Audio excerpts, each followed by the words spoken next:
¿Qué tal, estudiantes? ¿Cómo se encuentran? Espero que bien, cuidándose a sí mismos y cuidando a sus familias.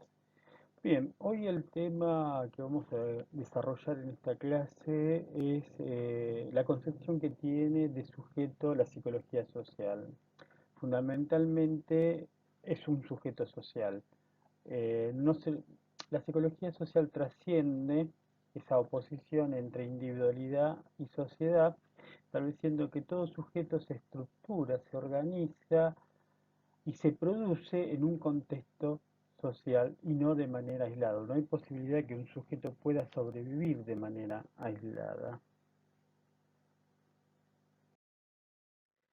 Entonces plantea, por ejemplo, que desde el psicoanálisis, que en la vida anímica del individuo el otro cuenta con total regularidad como modelo, como objeto, como auxiliar o como enemigo. Fíjense usted cómo va detallando. El otro social, que puede estar representado por quien cumpla la función de cuidado, que puede ser la madre o puede ser el padre o cualquiera persona que cumple esta función, ya está presente en nuestra vida desde el nacimiento, incluso desde antes de nuestro nacimiento. Es decir, cuando uno tiene un hijo, antes que éste nazca, venga a la luz de la vida, eh, ocurre que le ponemos un nombre, ya pronosticamos dónde va a ser bautizado, bajo qué religión. Es decir, hay una serie de cuestiones que trascienden al sujeto y lo esperan a la vida. Entonces el otro siempre está, ya sea como un modelo a seguir, como un objeto, es decir, la madre para el chico en primera instancia significa alimento, significa calor, significa auxilio, o también puede estar como un enemigo, es decir, el otro puede aparecer también como alguien persecutorio, como alguien peligroso, es decir, la presencia del otro es fundamental. A veces lo más trágico en las relaciones vinculares es la ausencia del otro, es decir, la ausencia total del otro, la no cabida de mí en el otro, es decir, que el otro deje de existir con toda plenitud. ¿Qué quiere decir esto? Pongamos las situaciones donde el otro aparece bajo dos formas distintas, bajo la figura del amor o bajo la figura del odio. Es decir, si aparecen esas dos figuras en una relación vincular, indudablemente uno sigue ocupando un lugar en el otro. Ahora, lo peor y lo más trágico es que el otro no aparezca directamente y no tengamos un lugar en el otro. Y eso es lo más angustiante para las personas. Hay una vieja canción que dice, ódiame por piedad, por favor, que es lo que más quiero, porque por lo menos sigo existiendo en tu odio. Ahora, cuando el otro deja de existir, no hay posibilidad de ni siquiera de un lugar en ese otro. Es decir, el otro social siempre está presente en el horizonte de toda experiencia humana, desde el nacimiento hasta la muerte misma. Por lo tanto, la subjetividad siempre es de naturaleza social. El contraste que más sorprende al psicoanalista en el ejercicio de tarea consiste en descubrir con cada paciente que hoy no estamos frente a un hombre aislado, sino frente a un emisario.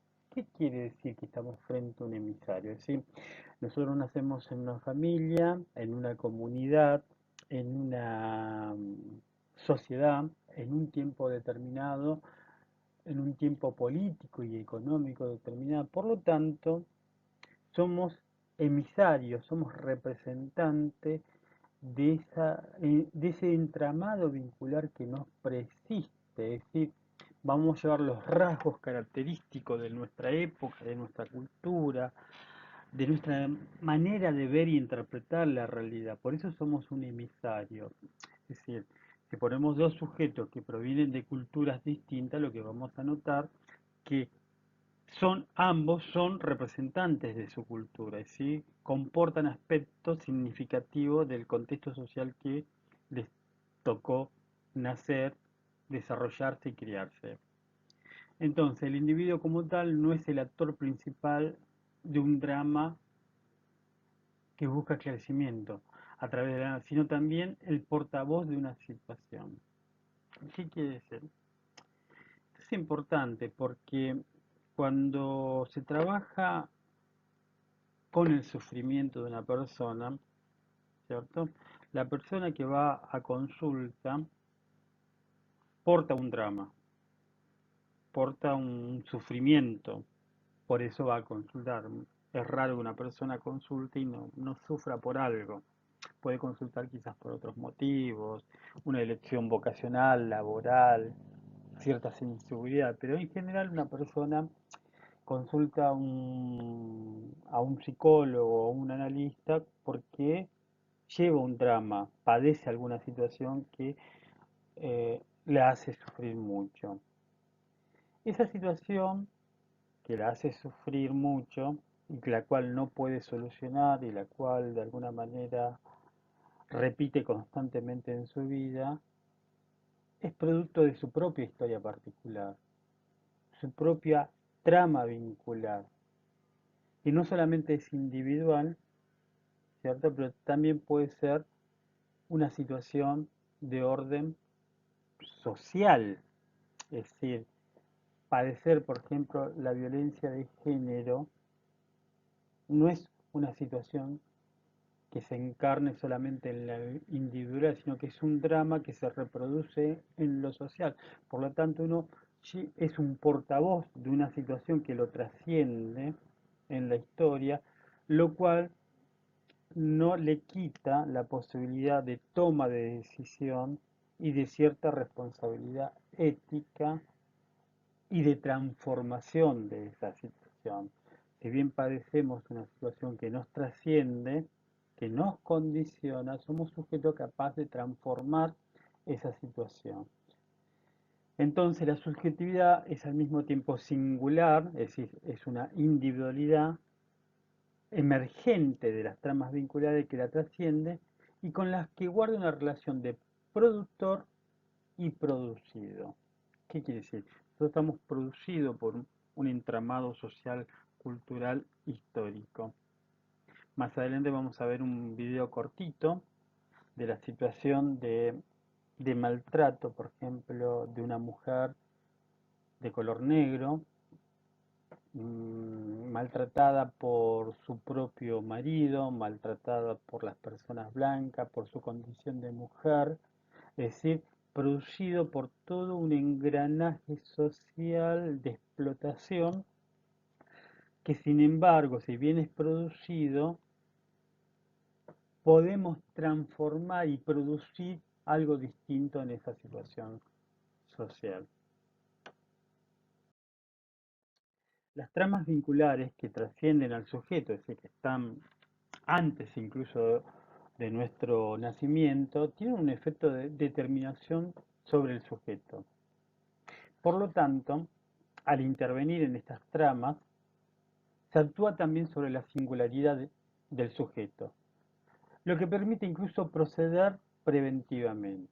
Este tipo de intervención evita que el abordaje sobre el sujeto deba ser ineludiblemente uno a uno, lo que comunitariamente es de por sí imposible. Esta concepción fundamenta la intervención microsocial a través de grupos, organizaciones y comunidades. Bien, esto es fundamental para la psicología social, porque la psicología clásica, si bien toma en cuenta que el sujeto es producto de una historia singular, familiar, cultural y sociohistórica, la intervención siempre es de lo individual, es decir, la clínica siempre es de lo individual. La psicología social, a su vez, lo que va a aportar es que se pueden producir modificaciones sobre la singularidad, pero trabajando desde la grupalidad. Es decir, podemos intervenir sobre las tramas vinculares que persisten al sujeto, que lo constituyen, y al intervenir sobre esas tramas vinculares podemos modificar la situación, ¿cierto? Y esa modificación de las tramas vinculares indudablemente va a producir una modificación de la singularidad o de la subjetividad de las personas. ¿Qué quiere decir? No se trata de intervenir el uno a uno, sino que se trata de intervenir desde la comunidad para producir transformaciones en la trama vincular, pero a su vez modificaciones en el sujeto mismo. Entonces esta concepción es la que posibilita una intervención desde lo grupal, desde lo organizacional y desde las comunidades mismas donde el psicólogo social puede trabajar. Para Pichón, la subjetividad se constituye en las estructuras vinculares que lo trascienden. Y acá este concepto a mí me parece que es fundamental que lo tengamos en cuenta, que si bien nosotros nos producimos dentro de una estructura vincular como es la familia, la comunidad, no somos todos iguales, es decir, no somos reproducidos como en una máquina en serie, de tal manera que comportamos diferencia. Por eso aparece esta palabra, dice anudamiento singular de complejas tramas vinculares. Si Pichon Rivière reconoce que los sujetos somos seres individuales por más que estemos condicionados por una trama vincular como la familia que nos trasciende. Eso explicaría por qué dos personas que nacen, incluso gemelos, dentro de una misma trama vincular, toman rasgos distintivos, es decir, hacen un anudamiento singular de la familia en la cual nacen. Esto lo podemos entender muchas veces en los relatos históricos. ¿Qué son los relatos históricos? Si no son construcciones que se hacen de la familia. Es decir, solemos preguntarle a varios hermanos cómo fue tu papá, cómo era tu papá en la historia familiar, y un hermano va a tener una interpretación determinada de ese padre, y el otro hermano quizás tenga otra interpretación de ese padre. Es decir, dos interpretaciones distintas sobre un mismo padre. Es decir, ahí cada uno hizo un anudamiento singular de esa historia familiar. Entonces, este sujeto es producto de su historia vincular, pero también de la forma en que va a interpretar esa historia vincular. Necesita permanentemente reconocerse a sí mismo a través de los otros, reconocerse en las tramas vinculares que son el sostén de sus intercambios simbólicos y cotidianos. Eso es interesante, que el sujeto es el resultado o es el producto de una historia familiar, guarda relación con la historia real de la familia, pero también guarda relación con la forma en que nosotros interpretamos esa historia. Es decir, la forma en que interpretamos una historia muchas veces tiene que ver con una construcción que hacemos desde el aquí y ahora hacia aquellos datos de nuestra biografía de vida, nuestra historia, y si esas construcciones tienen agregados, es decir, a veces le preguntamos a un hijo de una familia, ¿cómo fue tu padre? Y él va a contestar, fue una persona que trabajó mucho, se esforzó por nosotros, vivió por nosotros, y a su vez le preguntamos al otro hermano y él va a decir, no, fue un padre abandónico, que no salía, era un jugador, era alcohólico, era mujeriego. Es decir, tenemos dos visiones sobre un mismo padre. Por lo tanto, esa historia es una construcción de esa historia, que puede ser incluso modificable con el tiempo, a medida que vamos creciendo, la visión que tenemos de nuestra propia historia va a ir cambiando de acuerdo a las nuevas incorporaciones que tengamos. Pero bueno, de alguna manera, este entramado vincular que nos trasciende va a condicionar nuestra concepción del mundo. Ustedes fíjense, no es lo mismo nacer dentro de una religión cristiana, ortodoxa, que nacer dentro de una familia judía, con otra concepción, o evangelista, protestante, es decir, cómo esta característica social que es la religión va a determinar la manera en que yo voy a concebir la realidad, lo cual no significa que yo no la pueda modificar con el tiempo. Y acá Pichón River dice algo interesante. El sujeto del vínculo es donde no está. Paradójicamente, no se reconoce a sí mismo en su interioridad. Es un descentramiento. El vínculo con otro donde no está que se encuentra a sí mismo. Es decir, entonces vamos a tratar de desarrollar esto con algunos ejemplos.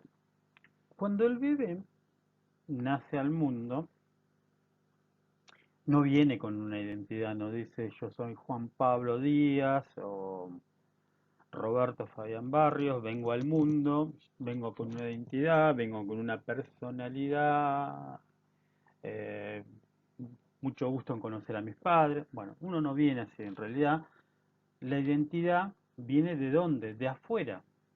Es decir, yo me voy a identificar a personas, a rasgos de personas y a las formas de relacionarse de las personas. Fíjense, tres cuestiones que es interesante. Me voy a identificar, porque yo no tengo una identidad de base, no tengo una identidad. A lo sumo tengo un cuerpo biológico que nace al mundo, que no tiene identidad. Es decir, el bebé dice, no, yo soy Roberto Barrios, no. Es decir, que yo tengo que construir esa identidad y los elementos que me van a posibilitar construir esa identidad provienen de afuera.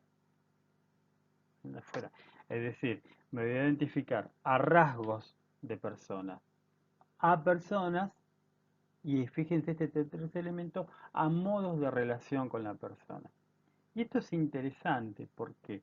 Porque uno no se identifica a una sola persona, toma rasgos de esa persona, modos en cual es, los modos de relación que tiene esa persona con otra persona, es decir, me identifico al vínculo, a la estructura. Vamos a dar un ejemplo sencillo. Tomemos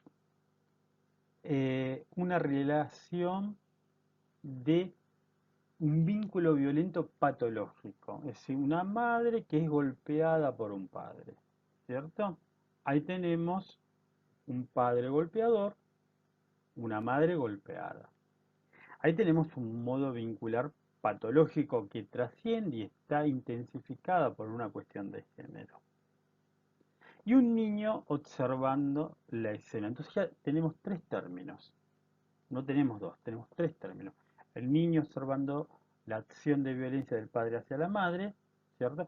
Uno tiende a decir lo siguiente, ese niño se va a identificar al padre y cuando sea grande va a buscar una persona para golpear como su padre lo hacía con su madre. Uno tiende a decir eso. Pero en realidad no es tan así, no es tan así. Puede ser que ocurra lo que acabamos de decir, pero no necesariamente. ¿Por qué? Porque el padre, el niño no se identifica al padre, sino que se identifica a la estructura vincular. Y en esa estructura hay tres elementos. El padre, la madre y él mirando la escena. Entonces hay tres elementos. Y lo que se va a internalizar es esa estructura de tres en una estructura psicológica. Y eso va a constituir su drama, su grupo vincular interno. Y ahí es donde uno se reconoce, no se reconoce en la interioridad, porque en la interioridad no hay nada, todo proviene desde afuera. Es decir, el sujeto del vínculo es donde no está. No se reconoce a sí mismo en su interioridad, sino en la exterioridad, es decir, en lo que está afuera. Es decir, que si las identidades que uno tiene fueran como capas de cebolla, este famoso ejemplo de las capas de cebolla, cuando vamos sacando cada identificación que fuimos construyendo a lo largo de la historia, lo que va a quedar en último elemento nada, porque la última capa de identificación nos reenvía a nada. Entonces el sujeto es todas esas identificaciones que provienen de afuera. Aparte, necesita reconocerse en el otro. Es fundamental el reconocimiento en el otro. Dice, por ejemplo, las celdas de castigo que producen un aislamiento absoluto del sujeto. Han sido pensadas para quebrar la identidad y el posicionamiento subjetivo de los detenidos, fundamentalmente de los presos políticos. O sea, una de las torturas que realizaban durante la dictadura militar era el aislamiento. Es decir, a los sujetos no se le hablaba, no se le dirigía ningún tipo de palabra, simplemente se los torturaba. Y esa tortura era en tiempos discontinuos, es decir, no estaban sincronizadas en tiempos determinados para torturar. Es decir, en el día podían venir a torturar una, dos, tres veces, o podían pasar días sin torturar.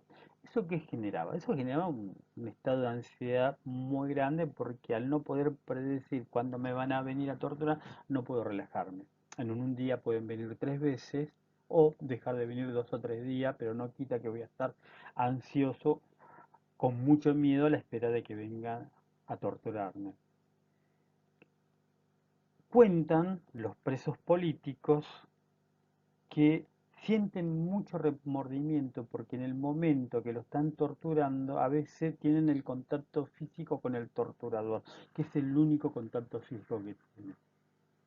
Y ese contacto físico, a pesar de la tortura, le da un poco de alivio. Ahora vamos a ver una escena de la película El secreto de tus ojos, donde, si ustedes no vieron la película, les cuento el final. eh, el esposo de una mujer asesinada secuestra al asesino y lo encierra 25 años en un lugar determinado, que es la condena perpetua, 25 años. Él toma la justicia por su mano, agarra al asesino, sin que nadie sepa, se lo encierra en una casa abandonada y directamente lo único que hace es darle la comida. No habla. Y lo único que pide esta persona cuando viene otra persona desde afuera es que si le puede hablar.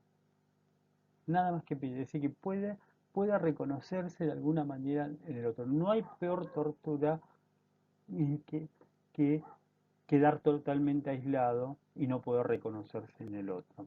Esto ya lo habíamos trabajado en la película, cuando vimos el fragmento de la película El náufrago, donde a falta de un otro lo inventamos, como es el caso de la pelota de Wilson.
Pídale, pídale que, aunque sea, me hable.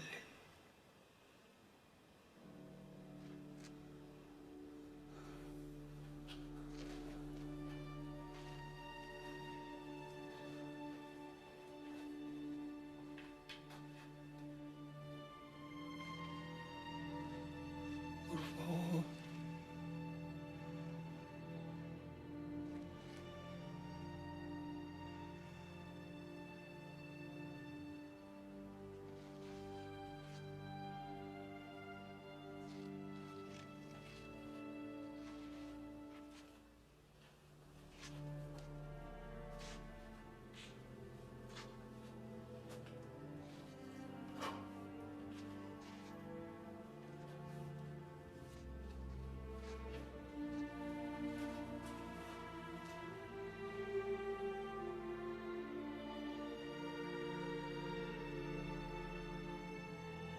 Usted dijo perpetuo.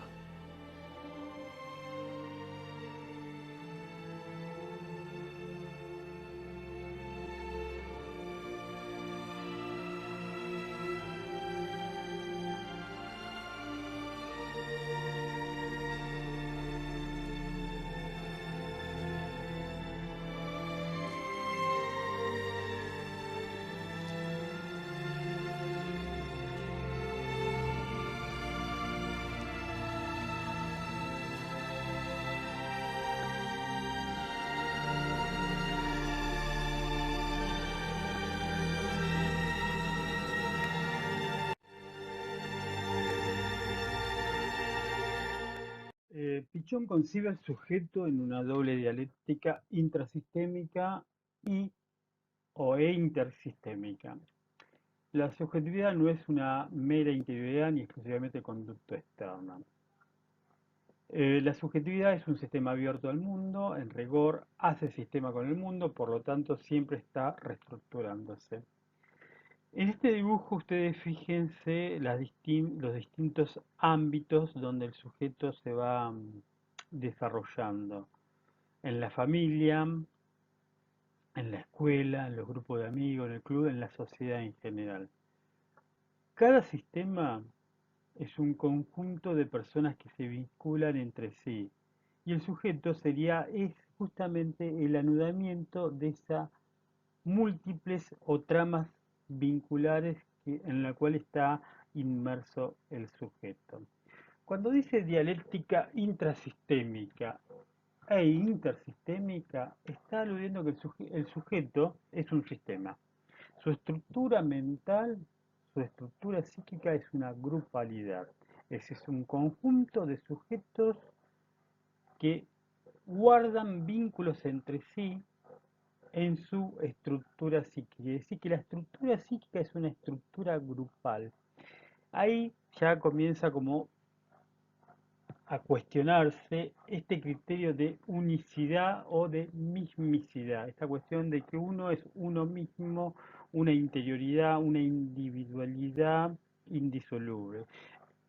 Lo que viene a plantear el psicoanálisis, la Escuela de Psicología Social de Pichon-Rivière, que el sujeto no es uno mismo, sino que es una multiplicidad. Esa multiplicidad es un conjunto de vínculos que guardan una dramática, guardan una estructura. Y ese grupo interno que llevamos adentro siempre guarda relación con el grupo externo con el cual nosotros nos encontramos. Y de esa relación entre el grupo interno, intrasistémica, y el grupo externo, intersistémica, se van a producir modificaciones continuas. ¿Qué quiere decir?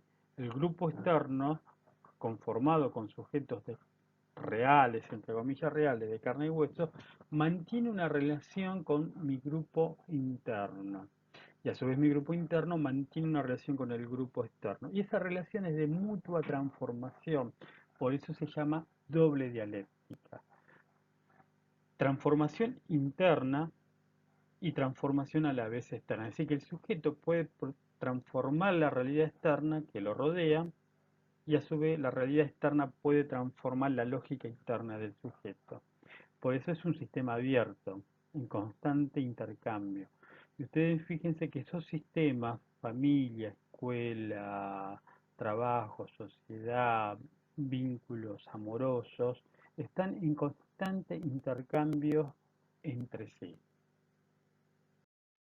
El sujeto del ecro-pichoniano, o sea, el sujeto que plantea el esquema conceptual teórico, referencial, operativo, o sea, el sujeto que concibe la teoría de la psicología social de Pichon-Rivière, es un sujeto concebido desde su verticalidad, es decir, desde la historia singular, pero descentrado en el vínculo intersubjetivo. Es decir, el sujeto presenta una historia vincular que tiene que ver con la lectura que ha hecho de su paso por la familia, la comunidad, el grupo de amigos, la escuela, la sociedad, pero a su vez relacionándose constantemente en la horizontalidad con los grupos que se le van presentando. ¿Qué quiere decir esto? Que nosotros a lo largo de nuestra vida vamos conociendo distintas personas que nos van a ir rodeando, ¿cierto? Y con esas personas vamos a establecer vínculos, ¿cierto? Y vamos a repetir patrones de nuestra historia en esas nuevas estructuras. Es decir, que estos grupos que se van presentando en la actualidad hacen resonar estructuras grupales arcaicas de nuestra psique. Esto se ve perfectamente muchas veces cuando se repiten mismos patrones de historias o mismos patrones de comportamientos vinculares. Es decir, pongamos el caso. Una mujer que establece un vínculo de sometimiento con un hombre, hay toda una trascendencia que tiene que ver con la historia familiar, la historia individual, la historia social, que condicionan que esa estructura se vuelva a repetir. En algún momento se rompe ese vínculo patológico y se genera un nuevo vínculo. He aquí que a veces este nuevo vínculo tiene los patrones del vínculo anterior, es decir, vuelve a repetir la misma historia con esta persona. Entonces uno tiende a decir, bueno, pues esta mujer que tiene un radar para los hombres golpeadores, sí, tiene una estructura interna que tiende a repetirse en cada nuevo vínculo, de la misma manera, armando lo que en psicología se llama cliché o matriz de comportamiento, lo cual no significa que lo pueda modificar. Obviamente lo puede modificar y esa modificación implica un aprendizaje. Por lo tanto, nosotros repetimos clichés, matrices de comportamiento, por eso somos portavoz de las estructuras que nos preceden. Se haya motivado a producir objetos materiales o simbólicos, siempre en relación a un otro social que le es imprescindible. ¿Sí? El otro siempre tiene que estar, es un otro necesario. Por lo tanto, desde el ECRO, desde el esquema teórico de la psicología social, todo lo que pensamos, creamos y fantaseamos, lo hacemos siempre con un otro, para un otro, contra un otro o como un otro. ¿Qué quiere decir? Que nuestro psiquismo es grupal, no podemos prescindir de la presencia de un otro, siempre tiene que estar en un modo vincular. Y cuando no podemos desplegar ese modo vincular, incluso fantaseado como es en el caso de la pelota Wilson de la película El Náufrago, tendemos a la angustia. Usted fíjese que en la escena de la película anterior, lo único que pedía este hombre es que al menos el otro pueda, le hable para qué, para poder generar un vínculo. Es decir, que le dé algún signo de comunicación, que lo pueda ubicar en algún lado en una trama vincular. Sin eso no hay posibilidad que el sujeto se constituya y puede caer en un estado de angustia enorme. Por lo tanto, la subjetividad se juega en el adentro, afuera, en el interior y el exterior. Y ello conlleva también una concepción de salud. El sujeto sano es el que sostiene esta interrelación dialéctica sujeto-mundo. Es decir, un sujeto sano es el que tiene la posibilidad de poder establecer vínculo con el mundo externo a partir de los vínculos internos que son producto de su historia, pero a la vez lo puede ir modificando. Y esa modificación de alguna manera plantea la salud. Es decir, entendemos la salud como esta capacidad de modificación de estructuras que nos permiten modificar el mundo externo, pero también modificarnos a nosotros mismos. Y acá es interesante que subrayemos este concepto que lo vamos a ver a lo largo de la teoría de Pichon-Rivière, que es el concepto de esquema referencial.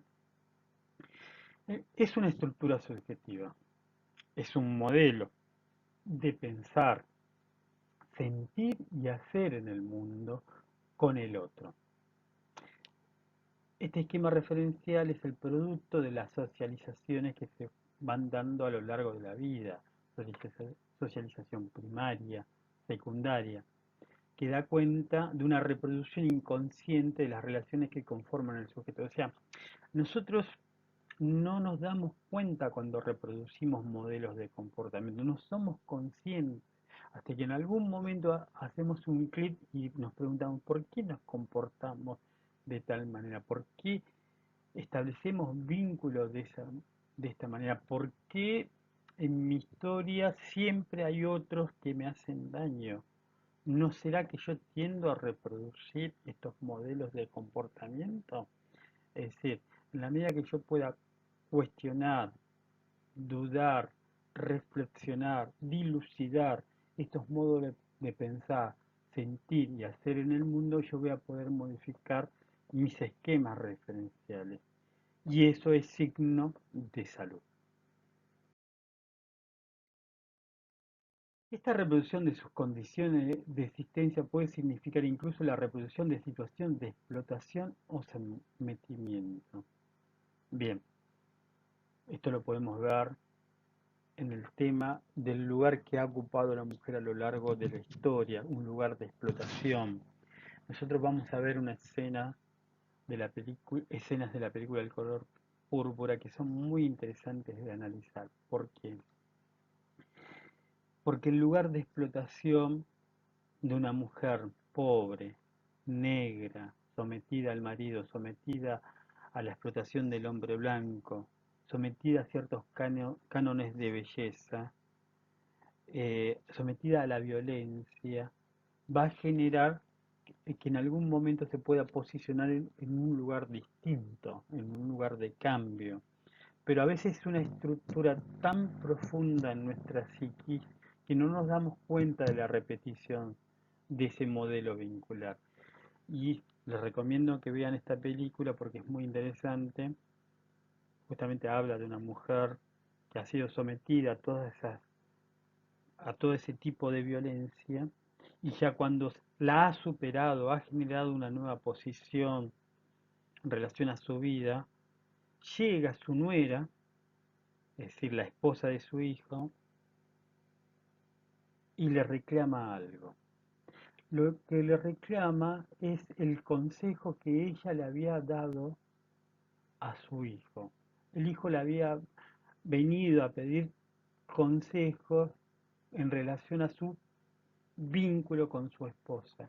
Y ella, que había sido sometida a un montón de violencias, que ha logrado superar esos vínculos, ¿saben lo que le sugiere a su hijo en relación a su esposa?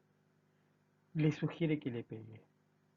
Es decir, cómo esta mujer que ha sido sometida a violencia, que ha sido sometida a una violencia simbólica, física, termina orientando a su hijo para que le pegue a la mujer para que ésta le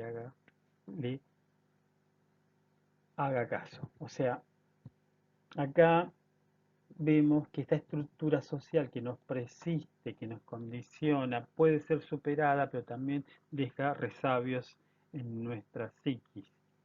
O sea, muchas veces lo vemos en nuestras representaciones del otro, o sea, desde la boca hacia afuera hemos, somos superados, pero ciertas concepciones a veces nos molestan.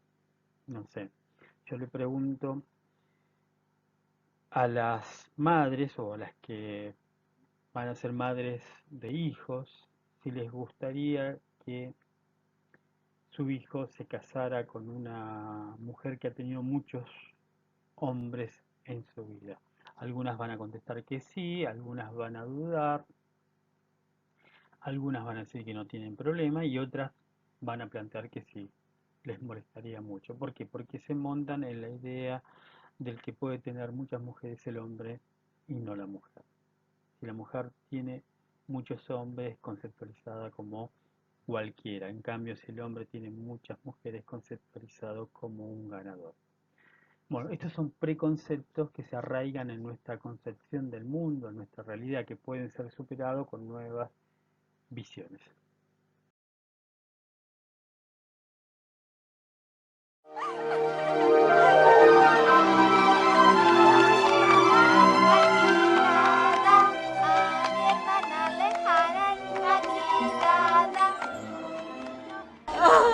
¿Aún no has acabado?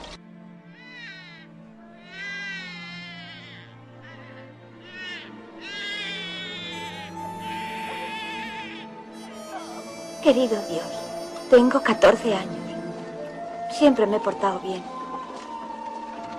Mira a ver si puedes mandarme una señal para que sepa lo que me está pasando. Harás lo que yo diga. ¿Te enteras? Sí, señor. Tienes que luchar, sí.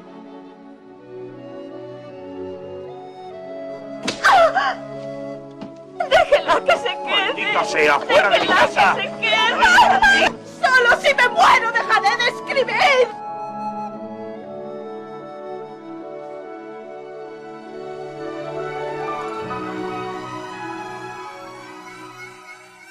Anda, que no eres fea.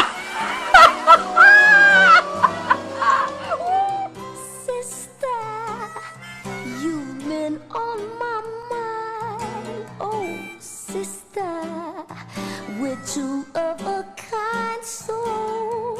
Sister, I'm keeping my eyes on you. Las mujeres son como los críos. Tienen que saber quién manda en la casa. Y para eso no hay nada mejor que una paliza. Toda mi vida he tenido que luchar. Luché con mi padre, luché con mis tíos, luché con mis hermanos. Pero nunca creí que tendría que luchar en mi propia casa. ¿Por qué no le parte la crisma a su marido el Señor y piensa luego en el cielo?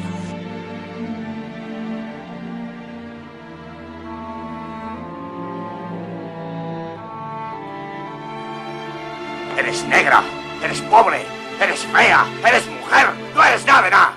¡Maldito seas! Hasta que acabes de pagarme el mal que me has hecho, todo lo que pienses se te torcerá. Puede que sí, puede que no.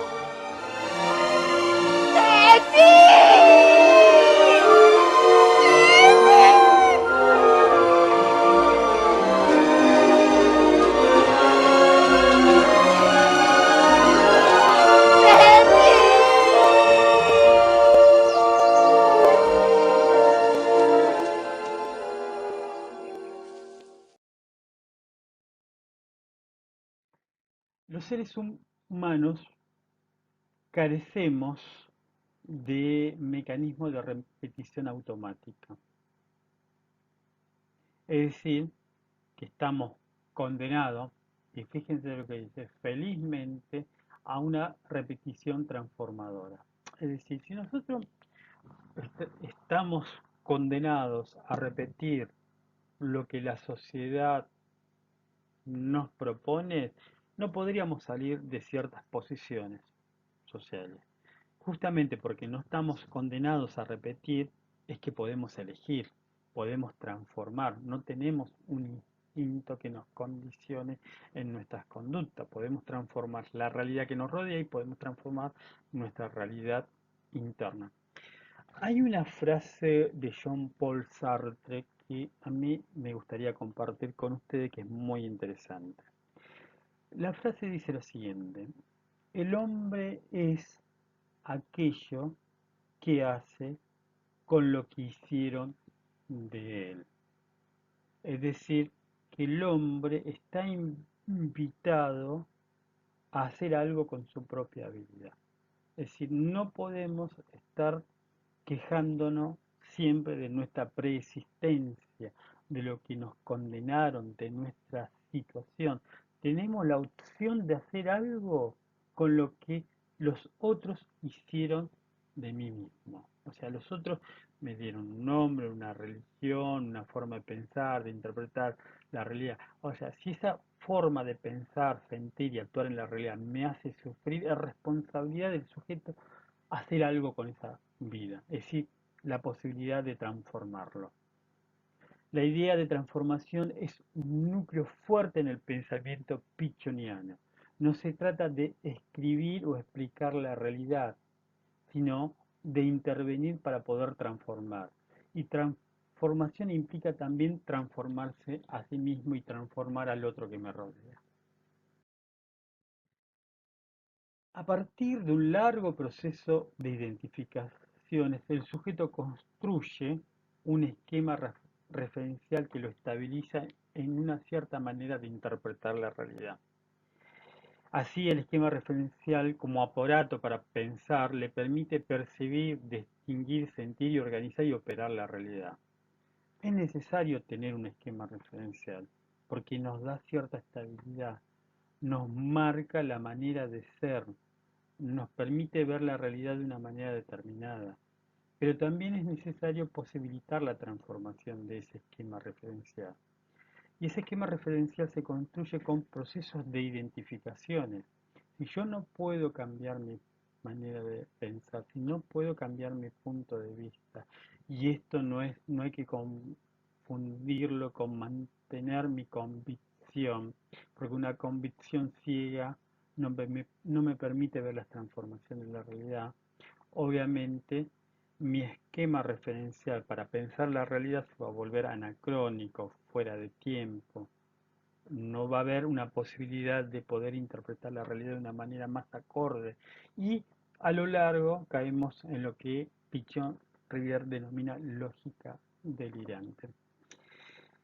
Acá es interesante, no pongo el video, pero los invito a pensar en un sketch gracioso que se llama Enrique el Antiguo.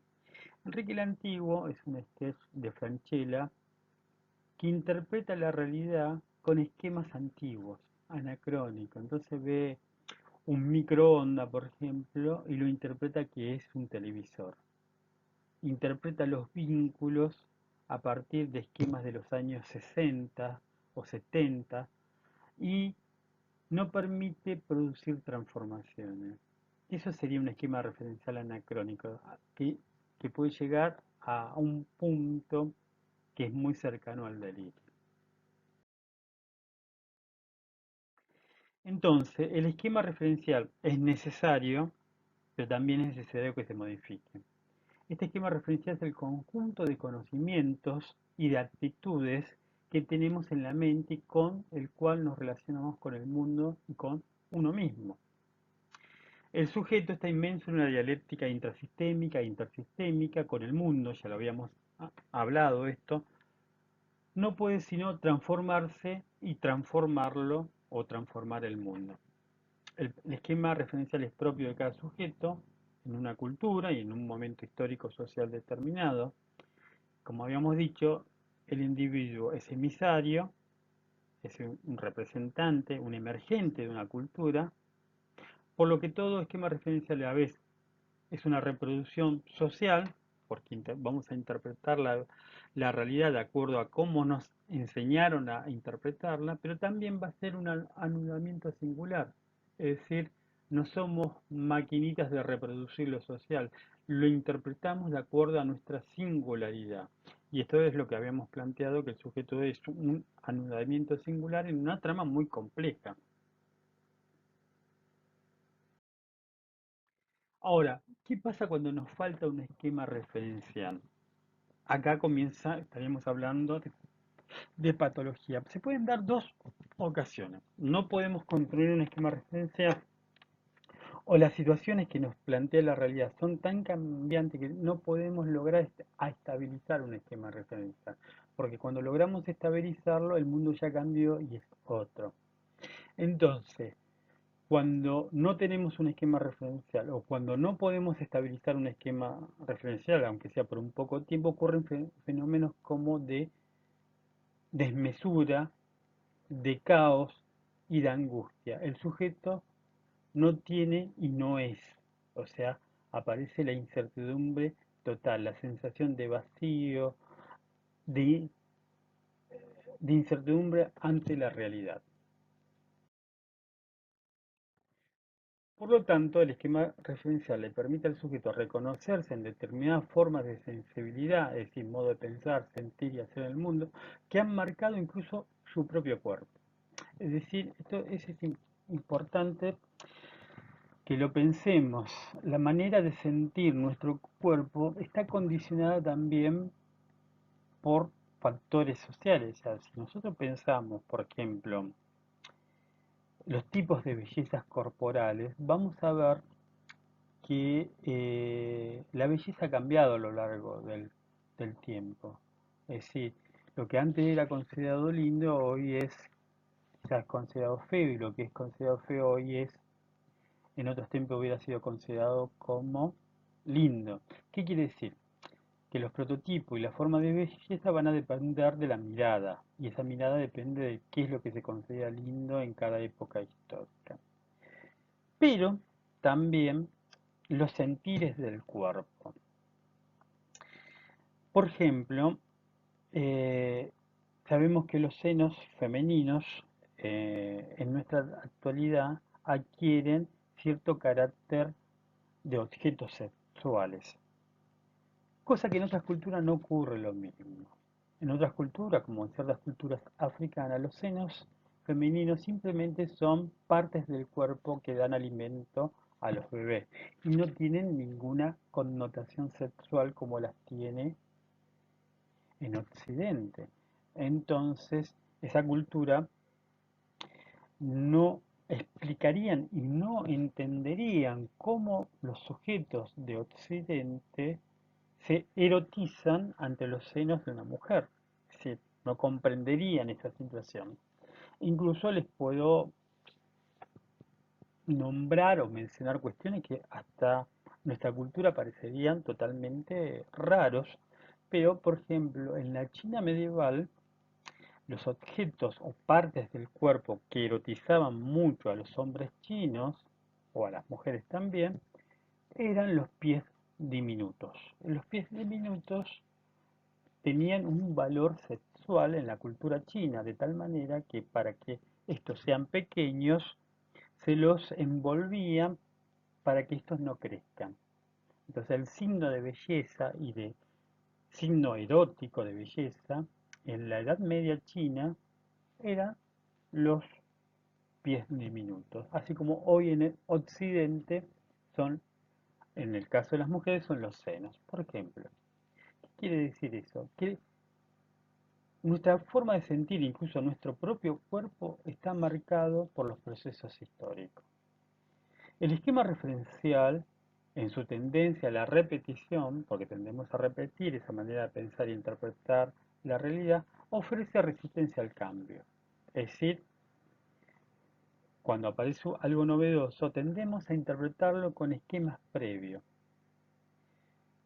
Es una resistencia a lo novedoso, ante ideas o experiencias que tienden a desestructurarlo, estructurarlo.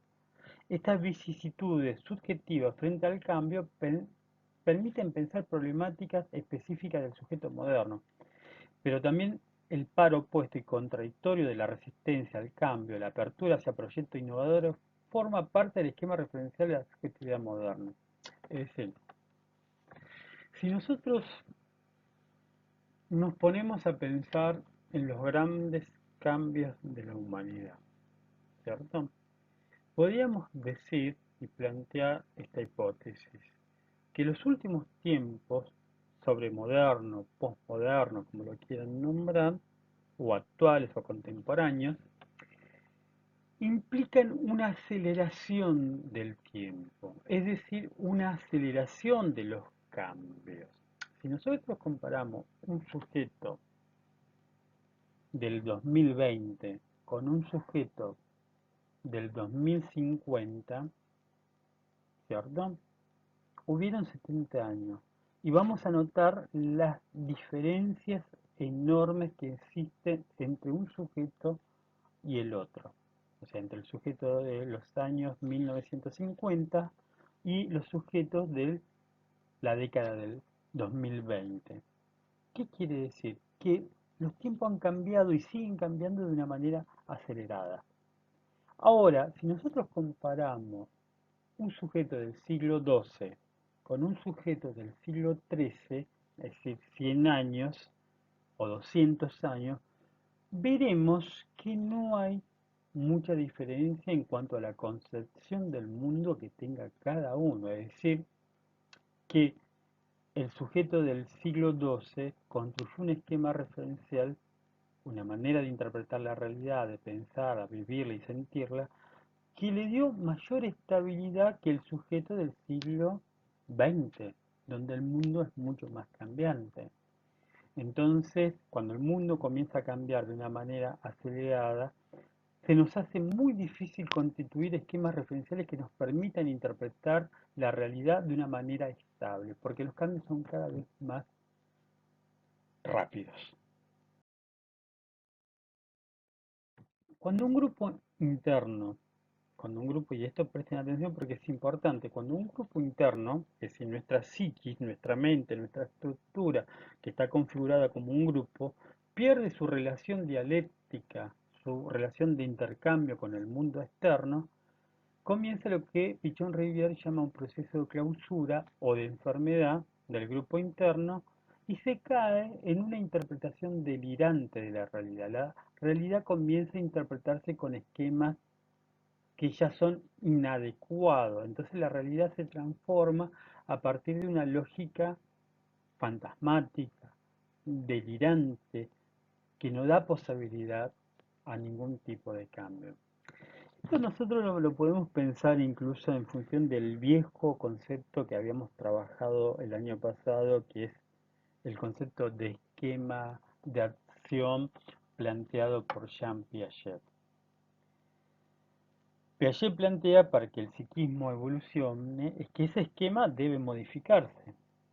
Si no hay modificación del esquema, el chico no puede, por ejemplo, si sabe sumar, incorporar la resta, incorporar la multiplicación, incorporar la multiplicación. Es decir, la modificación del esquema es lo que va a posibilitar el progreso psíquico.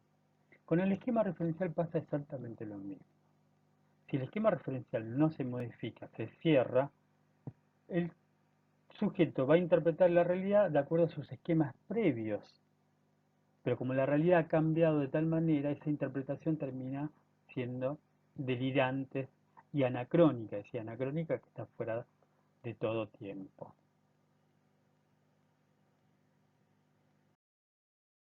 Por lo tanto, haciendo una síntesis, el sujeto es una singularidad. Es decir, por más que estamos reproducidos, condicionados por las tramas vinculares que nos preceden, es un anudamiento singular. La imagen que ustedes pueden construir, la de muchos telares que tienen hilos horizontales y verticales que se entrecruzan entre sí, y cada anudamiento, cada nudo que se va produciendo es un sujeto singular, que está sustentado por la trama. Es descentrado, porque justamente se produce, como el sujeto no viene al mundo con una identidad, se produce en relación siempre a una exterioridad, y esta exterioridad es el otro, la estructura vincular del grupo que persiste, y con la cual mantiene siempre una relación de intercambio, que sería la dialéctica intrasistémica intersistémica. Es un sujeto del inconsciente, ya que es inmisario y portavoz de las estructuras vinculares y ámbito que lo trasciende y lo persiste, y que hablan a través de él. Pero acuérdense que también es un sujeto de transformación social. Por más que yo estoy producido y condicionado por las estructuras que me persisten, yo puedo transformar mi historia, incluso la historia de los sujetos que me rodean. Es un sujeto de la producción social a través de una tarea de intercambio material y simbólico con otros sociales, motivado y direccionado hacia un objetivo. Es decir, tendemos a producir un orden social, tendemos a transformarlo y a crear esto que nosotros, voy a dar este nombre, me gustaría que lo anoten, que se llama horizonte de expectativas. ¿Qué es un horizonte de expectativa? Un horizonte de expectativa es el objetivo que yo me propongo en una vida determinada.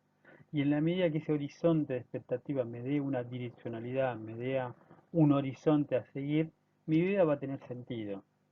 Si no encuentro ese horizonte, esa perspectiva, voy a hacer una reproducción monótono de algo que ya está condicionado.